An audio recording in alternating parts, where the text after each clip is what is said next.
Ahojte, vítajte u ďalšieho videa o hodinkách. Dnes to ale bude trochu iné. Rozhodol som sa totiž vás zobrať do zákulisia hodiniek 365. Do našej firmy som sa dostal pomerne nedávno, ale už od začiatku som si všimol jednu vec a to, že to najväčšie spojenie s vami divákmi a celkovo aj tú atmosféru tvoria práve najviac samotní ľudia.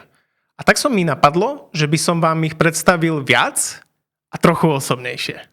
Eliška pôsobí ako takmer eterická bytosť s množstvom umeleckých talentov. Vôbec ma teda neprekvapilo, ako nádherne kreslí, že hrá na pomerne nebežné nástroje, alebo že má rada pomerne netradičné doplnky, ktoré si dokonca vie aj sama vyrobiť.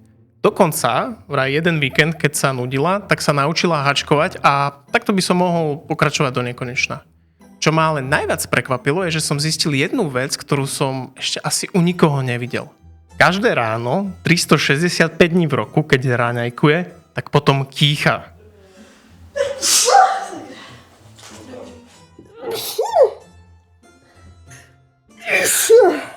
A jedno, či je tvaroh alebo lupienky. Proste každý deň. Tomu fakt nejde uveriť. Potom je tu napríklad taký Lukáš. Keď som ho videl prvýkrát, pohľad mi samozrejme sklzol hneď na jeho výrazné tetovanie na krku. No komu by nie?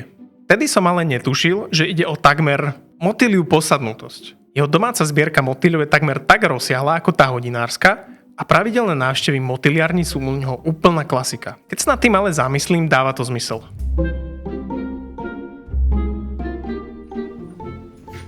Lukáš sa totiž dokáže zastaviť, sústrediť sa na detaily a vidí veci, ktoré iným unikajú. V spoločnosti pôsobí pomerne nenápadne a skôr počúva, než rozpráva. Ale keď príde reč na motýle alebo hodinky, vtedy dokáže rozprávať aj hodiny. Značením, ktoré je predsa len nákazlivé, no rozhodne neprelietavé. Agát v práci najčastejšie vydávam za písacím stolom, ale keď sme sa naposledy rozprávali, prezradila, že sa najlepšie cíti v horách. Len batoh, príroda a ona.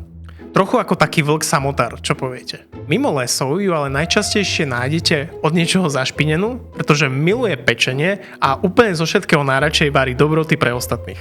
To všetko by nebolo až tak prekvapujúce, avšak jedna scéna, ktorej som bol svedkom, ma dosť zneistila. Tak skús to Fri nastartovať. Můžu, jo? Můžeš.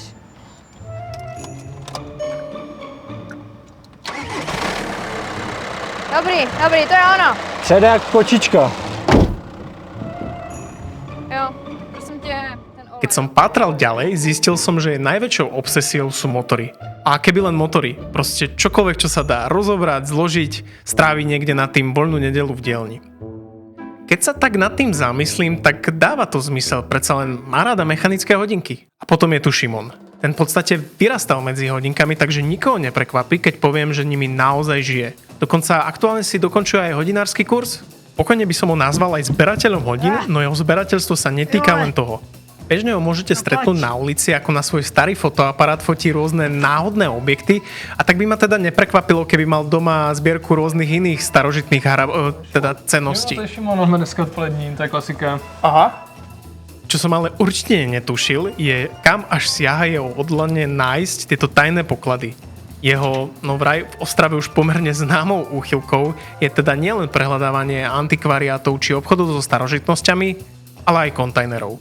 Naozaj, keď som to videl prvýkrát, myslel som si, že ide o nejaký náhodný záchvat, no ukázalo sa, že ono ide o pomerne každodennú vec.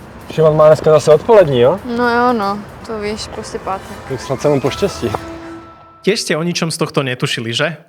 No, ešte, že je ten apríl a všetky tieto zvyky a príbehy sú vymyslené. Teda, nie všetky. Jeden z nich je skutočný. Ktorý? To už nechám na vás. Ja vám teda, milí naši sledovatelia, prajem krásny 1. apríl a nezabudnite, že ten správny čas si napríklad z niekoho vystreliť je práve teraz.